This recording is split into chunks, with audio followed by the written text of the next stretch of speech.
Hi, yeah. In this video, we're going to have a look at modeling where we're given a practical situation and we need to model it as a function and then solve it effectively.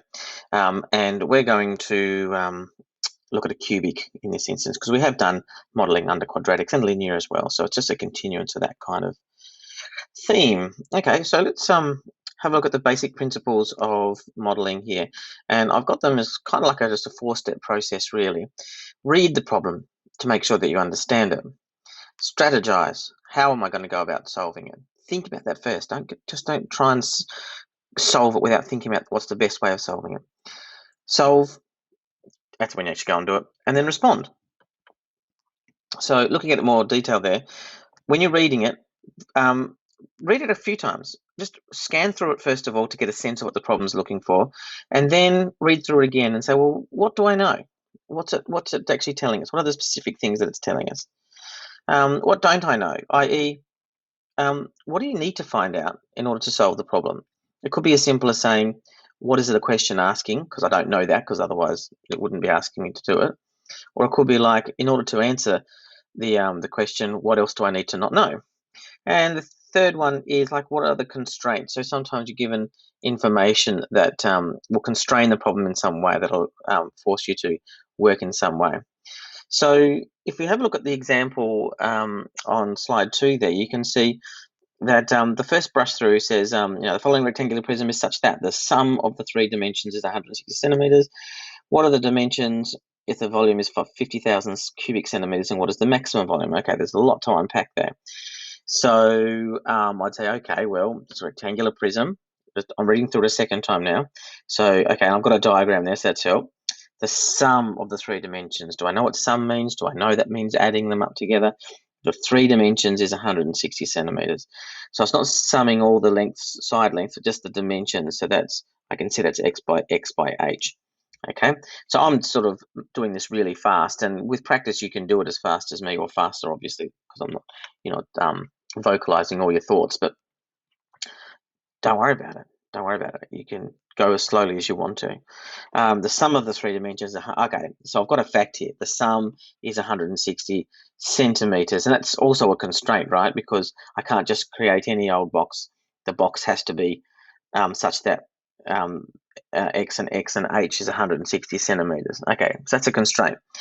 What don't I know? Well, nothing from there yet, but what are the questions asking me? What are the dimensions if the volume is 50,000 cubic centimeters? Okay, that's important. I don't know the dimensions yet, but I am told that the volume is 50,000 cubic centimeters for part A. And then part B, I've got even less information. It wants me to find a maximum volume. So I need to, okay, cool. All right, so by the way, this example comes from exercise 6J, question 6. And if you go to 6J, question 6, you'll see that there's actually about, I don't know, 5 or 6 questions.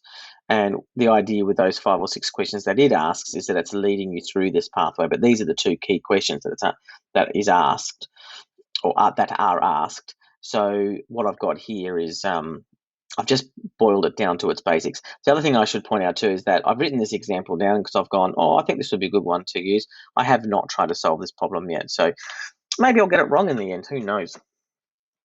But I thought it might be nice just to see me struggle through it, just like you guys might do. Let's have a look at the next one, which is strategy. What will help me find what I don't know? What will help me find what I don't know? Okay, so looking at the problem there, I can see that look, I won't be highlighting anything on slide 2 for this because I'm trying to figure out what's the best way to do this. Well, I've got a cubic, I've got a volume I need to figure out its dimensions. So it's asking me to somehow model the volume. So I guess if I was going to highlight anything, I suppose volume would be the thing. So I'm thinking I'm going to have to come up with some sort of function for the volume so that I can try and figure out what the values of x and h are based upon the volume. Okay, so, that's getting me somewhere. I'm thinking if I come up with a formula, I should be okay. Formula, a function, that kind of thing. And then we've got to go to the solving part, and I'm going to obviously solve A and then B because they're kind of a little bit separate, but both of them I can see will require a function. So, oops, might just change colors. So we need to work through, now that we've got a strategy of trying to come up with a function and then seeing what we can do, we need to work through that. And I just do want to point that out. Be prepared to re-strategize. So I think it'll work best if I go for a function, because once I've got a function, I can put values in and see what they are. But maybe as I'm working that out, it doesn't work out. So then I go back to the start and say, okay, well, how else could I try and model this?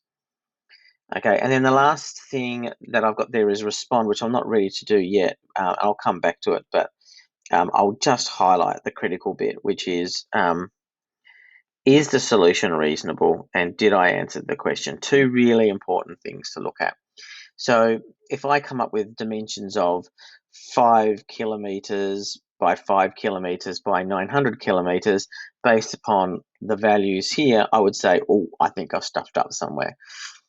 The second thing I would have to do is say, did I answer the question, which is, have I actually worked out the dimensions, or have I worked out the maximum volume, or whatever else?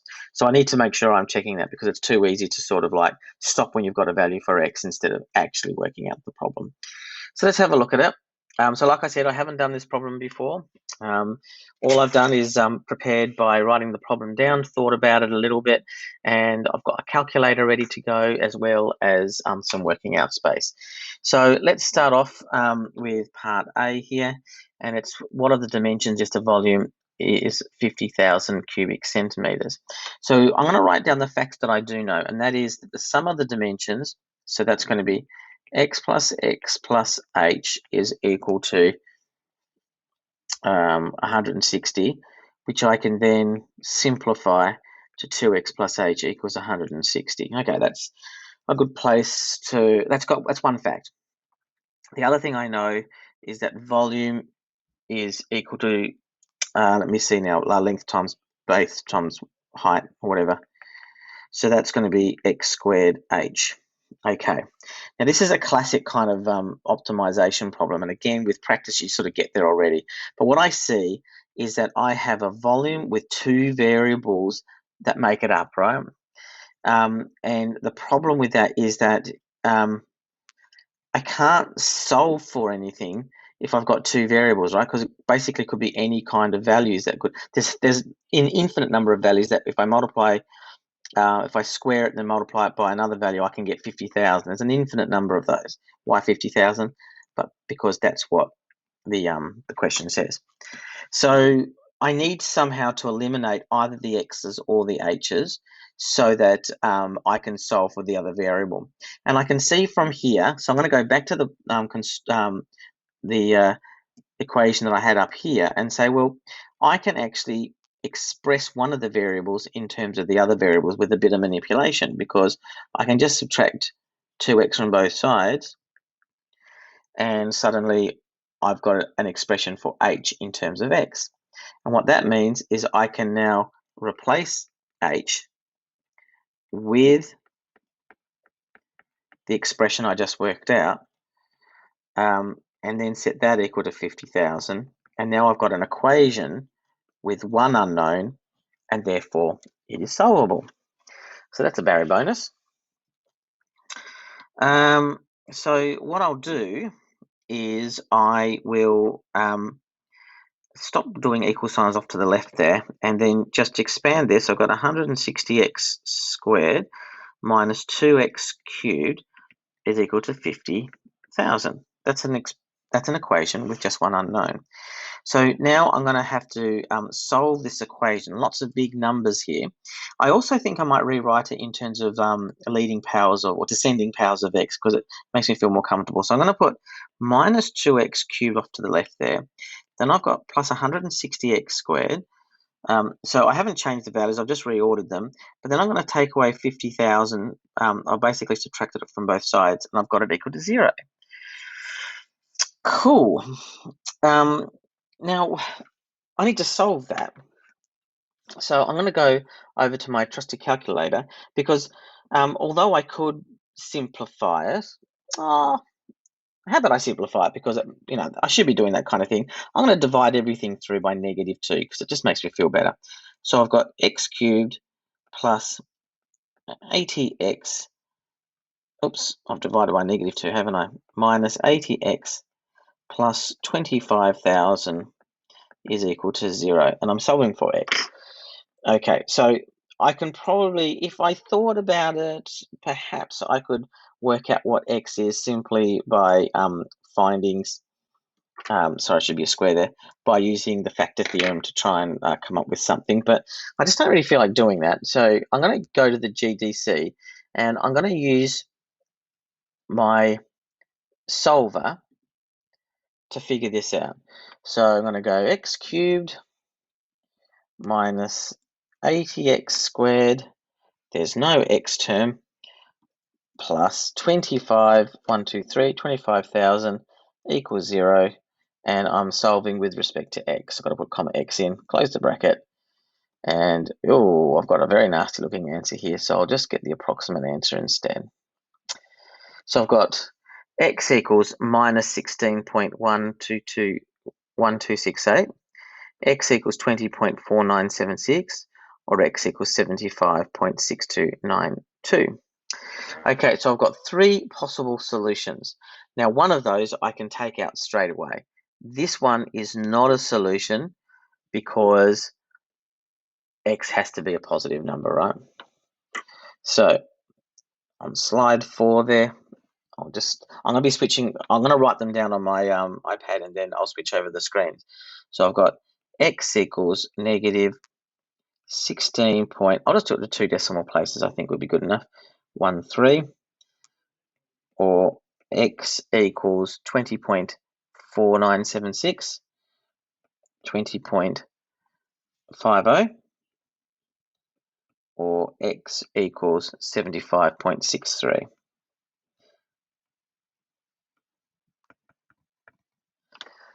Okay, switching back, you can see I've written that down, and I can just go D and E for that, which stands for does not exist.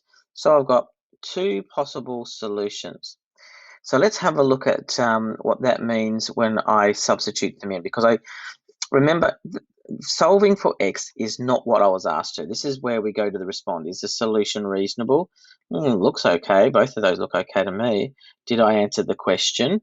What are the dimensions if the volume is 50,000 cubic centimeters? Well, I haven't answered that yet, because to answer that question, I would need to know what x and h is. X by h are the three dimensions, whereas I've only worked out what x is.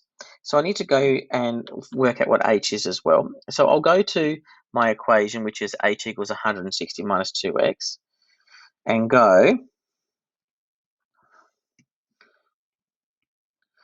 when x equals 20.50, h is equal to 2 multiplied by 20.50.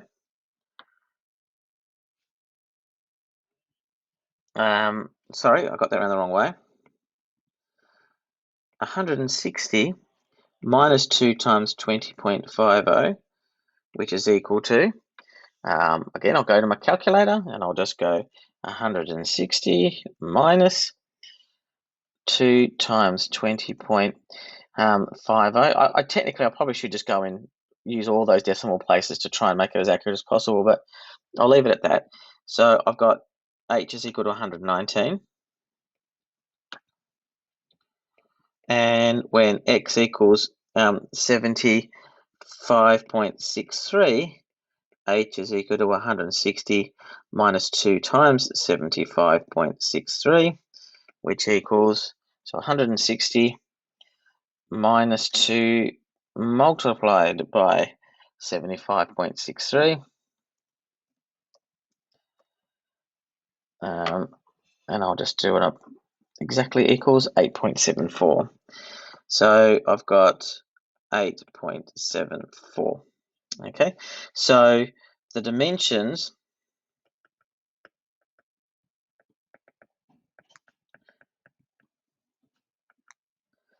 are either 20.50 by 20.50 by 119, or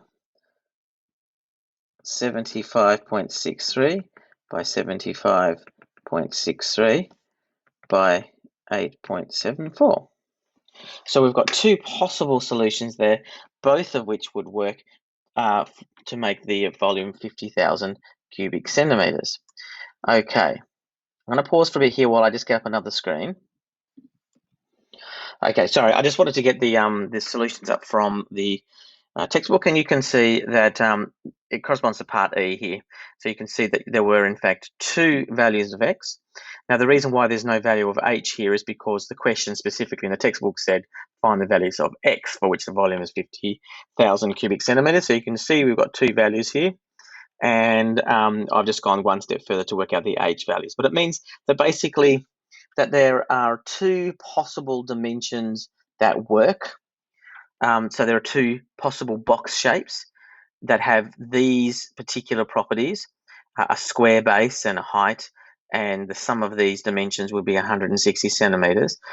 And it would then, you know, obviously the height here would be a lot smaller compared to the square base here, but nevertheless, they all of them work. Okay, so or not all, both situations work. So be mindful of that. There might be more than one solution, and that is legitimate.